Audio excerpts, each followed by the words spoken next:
Welcome to Support Life, a program focusing on current social issues from a life-affirming perspective. I'm Rebecca Cordina. Later on in the program, we'll be featuring the Street Talk interviews re-recorded last December with members of the general public in the Bourke St Mall in the city. But for now, our special guest is Elissa Taveira. Hi, how are you? I'm well, thanks, Rebecca. And yourself? Really well. So we were talking beforehand. You mentioned that you were married. How did you meet?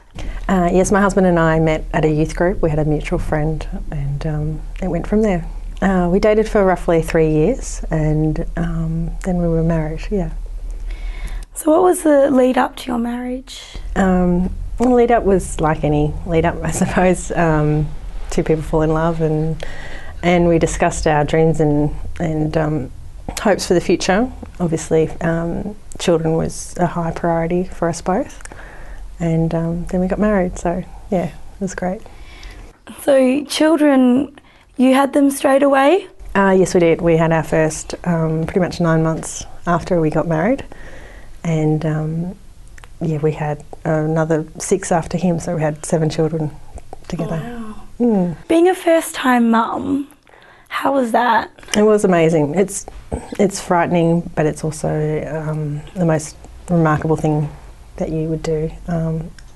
It was, yeah, and it just really brought back to me what my parents have done for me all my life. You know, just giving birth to someone else, it's a phenomenal effort. And I had this huge appreciation of my mum and my dad. Yeah. And then you went on to have more children. Yes. So your first child, Isaac, and then after Isaac, yep, it was Luke? Yes, that's correct. Yep. So we had Luke, and Luke was at 31 weeks we ruptured my membranes, and we were able to hold on to the baby for another 4 weeks, and he was born premature at 35 weeks. But thankfully he was fine, and there were no complications, which was fantastic. So after Luke, you had Simon. That's right. So Simon came along, number 3, and when we went to the doctors to confirm the pregnancy, I was asked, was it planned, and did I want a termination in the same breath? Which was, you know, very confronting for a young mum with number 3 on the way.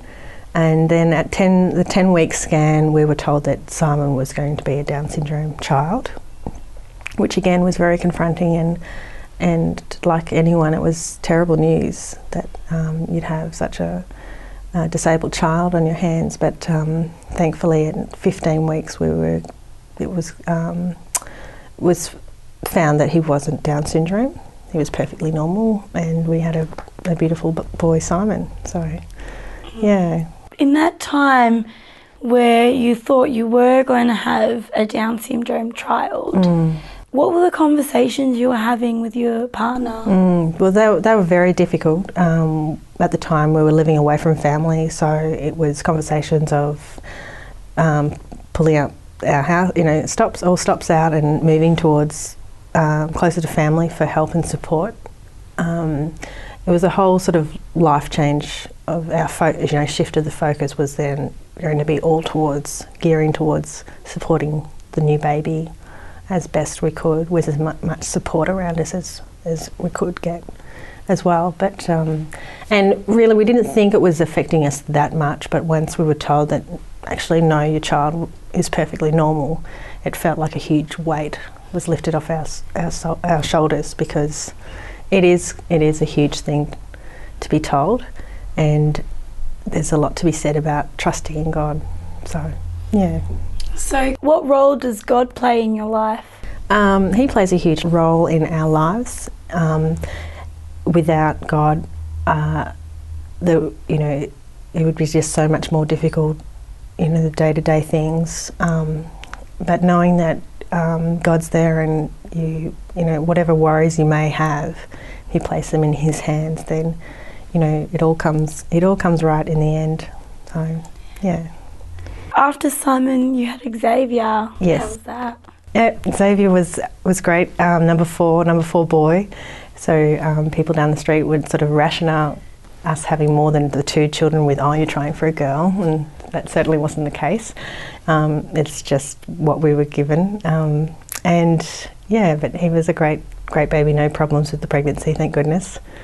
And yeah, he was good. And after Xavier, you had Poppy. Yes, our first girl, Poppy. So yeah, she's the light of the family, certainly. She's, yeah, very different from the boys in personality and everything else. So yeah, she's great.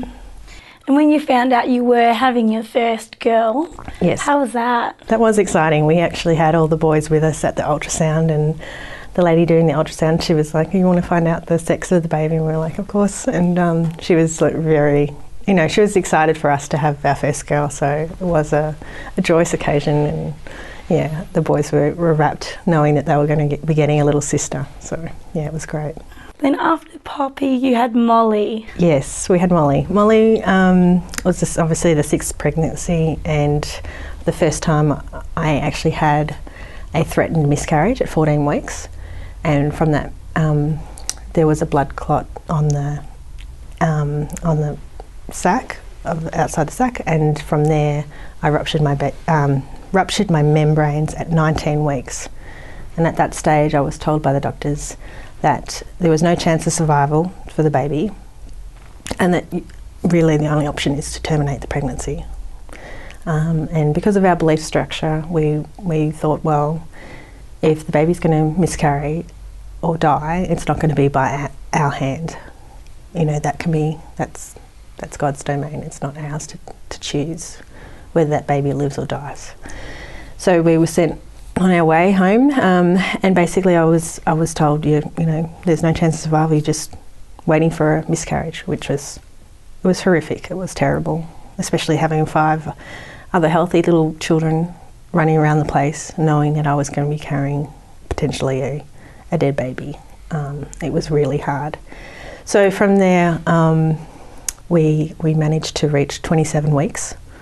And at that point of the pregnancy, we were told then that there was abnormal blood flow from the placenta to the baby, and that if we did continue the pregnancy, then she would miscarry, she would die. Which, from the doctor's perspective, that was the best outcome, strangely enough, because I had 5 children already. Why would I want another one? I was young. If I want another one, I can have another one. But then if I choose to have what he made out to be a dangerous surgery called a cesarean, which women all around the world actually can choose to have, over natural birth, they choose to have a cesarean, she may have a chance of life. But that would come with potentially being blind, deaf, organ failure, heart failure. And would I want to burden my children I already have with a special needs child like that? So the pressure was there to really terminate the pregnancy there. Can actually continue with the pregnancy, have her die naturally. But we chose that, if there is a chance of life, then we're going to take that chance and leave it in God's hands. If she dies, then that's God's choice, not ours. Yeah, and thankfully she lived and is here with us today. So yeah. We have to take a break now, Elissa, but we'll continue our story after the break. You're watching Support Life. We'll be back after the break.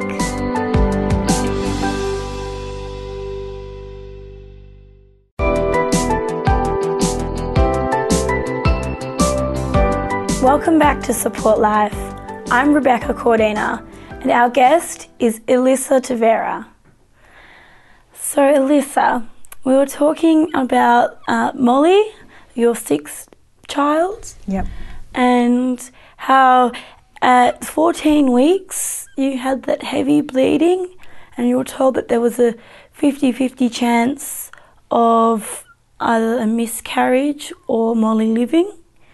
Then at the 27 weeks, you were at the point where the doctors gave you that option of having a C-section, and you're on that process of making that decision. That's right, yeah, we were. And so we decided to, of course, give Molly a chance, and we had a cesarean. And she was born, and she was very, very sick.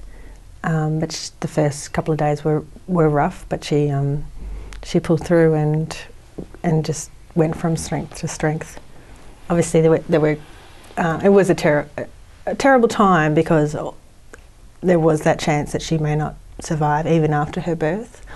So it was a roller coaster period in our lives of whether she would live or die. But we just kept hoping and praying and speaking to as many people as we could, and we knew to also pray and hope with us. And after spending 8 months in hospital, she finally came home on oxygen and tube fed, which was very, very challenging with already having 5 children at home and sterilising bottles and changing tubing, and it was a difficult time, but we somehow managed to get through it all. And you've recorded that time of the 8 months of Molly in hospital. Yep. And bringing her home. And how involved was your entire family with that process of 8 months in the hospital and then preparing all your children for a sick baby to come home? That's right. Yeah. Well, we tried to be as open as we could with our children about the real possibility of Molly not surviving, or that we did prepare them for her potentially dying, but thankfully she pulled through, and the hospital visits to Molly, we tried to involve them each week. They were able to come in each week and see their little sister, and my husband and I alternated each night. We would go in. Obviously someone had to look after the others, so it was a real juggling act at the time. And very strenuous on the marriage. It was extremely tiring and stressful, but somehow we were able to come through. And so you've given us some pictures of Molly. Yes, yeah. So from her early beginnings and right through to now, and she'll be 4 in October. So it's a great journey, and she's doing really well. And so in that process of when you talked to as many people as you could, what were the people that you talked to? There were more so from our school community that the children were attending, and so we had all the children at the school praying for little Molly, which was we were really blessed to have, and then that extended into our church group as well. The whole church community was aware of our situation, and everyone was praying for her recovery and her coming home. So yeah. And you mentioned before that you had found a Facebook group. Yes. So at the time when I was when we were going through a really rough time with the at 19 weeks, when we were told, okay, the baby's probably going to die, I really had no hope. I didn't know anyone else that had gone through the same situation, and a girlfriend had Googled that preterm rupture of membranes of what I had, and she'd found a couple of success stories. So from there I then went onto Facebook and sought a group of similar situation, which I was pleased to find a massive group worldwide, women all over the world, and the different care that women got from the hospitals was amazing. It certainly wasn't uniformed at all of whether they got bed rest or not bed rest when they had ruptured their membranes. And look, there were happy stories, and there were also sad stories. Many women had lost their children, but also many women hadn't. And from the advice that I was getting from the doctors, it was all doom and gloom. There was no hope. But as soon as I found out that even just one person had been through what I had been through, and the baby had survived, that's all I needed to know to sort of pick myself up and really carry on as best I could. So you're still in contact with that group? I am, not to as much an extent as I was, but just obviously life takes hold, and we had another child after Molly as well. So we have 7 children, and Noah was our last child. So yeah, obviously trying to juggle all those things and fit, obviously some Facebooking too. It's a challenge. Yeah. And so you had Noah, your last child. Yes, Noah. How was that? That was difficult. We still had Molly in hospital at the time we found out we were pregnant with Noah. We were unsure of whether the same thing would happen, whether we would rupture our membranes again. So it was a difficult pregnancy because I never knew whether, today was going to be the day I'd rupture my membranes, and also dealing with this very sick child at the time as well. So it was a very challenging pregnancy, and as far as the medical profession were concerned, we were the worst parents, because how on earth can we look after a sick child and be pregnant expecting number 7? We were portrayed as being irresponsible. But Noah has been the best thing for Molly. They're just the most amazing playmates. The other 5 children are at school and Molly and Noah are at home, and it's almost like I have twins on my hand. They're that close. They're just, beautiful children together. So what was seen as a hindrance to Molly at the beginning when we were pregnant, he's just the most helpful little, best thing that she could have right now. So having Noah made that the trauma of that whole process, it was the healing. That's right. Yeah, exactly. Yeah, it was very much a healing process, and thanks to God, he was perfect and a full-term baby. So yeah, there were no complications. Yeah. Oh, beautiful. 6 months after Molly had been born, what happened? Okay, so after she had been born, I received a phone call from a nurse from the original hospital I went into when I had ruptured the membranes at 19 weeks. And this nurse, I had kept in contact with her, and she'd known that I'd had Molly, and Molly was fine, and it was a success story. So she called me with the news that she had come across another lady, another mum, similar circumstances, ruptured membranes, told there was no hope for the baby, and told to also terminate. So thankfully this nurse had got in contact with me and asked if I wouldn't mind speaking to this lady on the phone. So the lady was given my number, and she called with her husband. This was like a conference call. I was speaking to the two of them, and I just said, look, I'm not going to try and give you any false hope. I just want to let you know what I was told and what happened with us. And as it turned out, they decided to continue with their pregnancy, and they had a beautiful little boy, Ashton, and they've since had another one after Ashton, Madeline, and Madeline was also a premature baby too. So they've gone through a lot, but at the end of the day, they have another 2 beautiful children. So wonderful. Your story is able to help others. It is, and I really hope for the future that I can reach out and help other women, and just know that there is another side to what the doctors are telling them. Yeah. It's not always doom and gloom, and if you're prepared to trust in God and do what's right, you can, you may have a successful story. That's all we have time for, Elissa. Great. Thank you so much for your story. You're welcome. That's all for our conversation with Elissa, but stay tuned, because after the break we'll be back with our Street Talk interviews that we recorded last December with members of the general public in the Bourke St Mall in the city.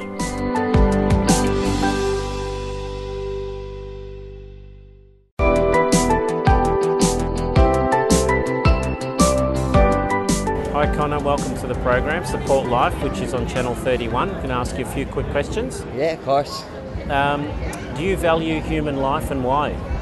Oh, most definitely, yeah. I suppose it's what makes the earth, isn't it? That's what it is. You know what I mean? It's,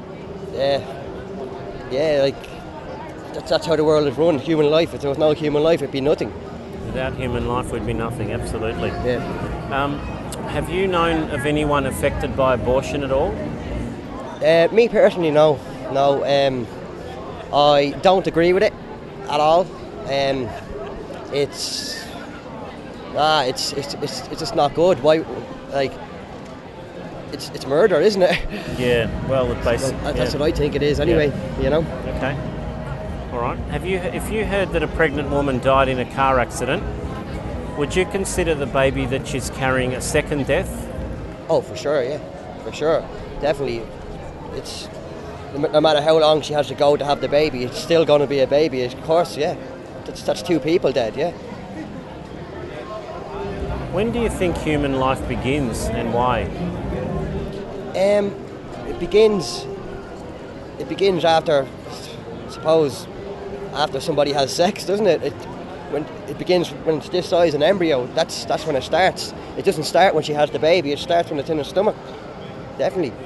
If a baby was developing in the womb 3 to 6 months, it would still be considered a human? Oh, for sure. Yeah. I think it is. I'm not really sure on the facts, but I think it still has a heartbeat. Yeah, it still has a heartbeat. Yeah. Okay. So under what circumstances would it be justifiable to terminate a woman in the womb at all? Under what? Under no circumstances. Child in the womb. Under no circumstances. Under no circumstances. Yeah. Under no circumstances. And whoever came up with that abortion thing it's not right. Like, I don't agree with it whatsoever. No. In Ireland, it's the laws are fairly strict on it. Yeah, strict on it in Ireland. We don't have it. We have people that go over to England to get it done, but now actually a lot of people in Ireland don't agree with it. I can tell you that. Like, I know that for a fact. A lot of people don't agree with it, and they're very outspoken about it, aren't they? Yeah. Like, it's different. Like, I don't know if I'd agree. I strongly disagree with abortion, but you know, in some cases where maybe a teenage girl was sexually assaulted, I don't know. I can't answer. Like, I can't answer. You know. That's all right. Do you think people are influenced by political and social issues to abort a child? Political and social? No. It's just their own decisions? Yeah, it's basically their own decisions or their parents' decision, isn't it? Like, no, I wouldn't think it's political or so. No, not at all. Did you know that it's legal to abort a child in Victoria right up until the day of birth? Is it? I didn't know that at all. That's mental. That's just in Victoria or the whole of Australia? No, just in Victoria. Right up till the baby is born? Yes, right up until the day of birth, yeah. That's sick, like, isn't it? That's mental. I didn't know that. And in Australia, 100,000 children are aborted each year. 100,000 are aborted. Obviously, you didn't know that because you're from Ireland. And last question was, would you be motivated to stand up and say something for the unborn, for their rights? Of course, yeah, of course. You tell me what to do and I'll do it. Wow, amazing. All right, well, we appreciate you coming on and very, very nice to meet you. And, yeah, you too. And thank you. Cheers.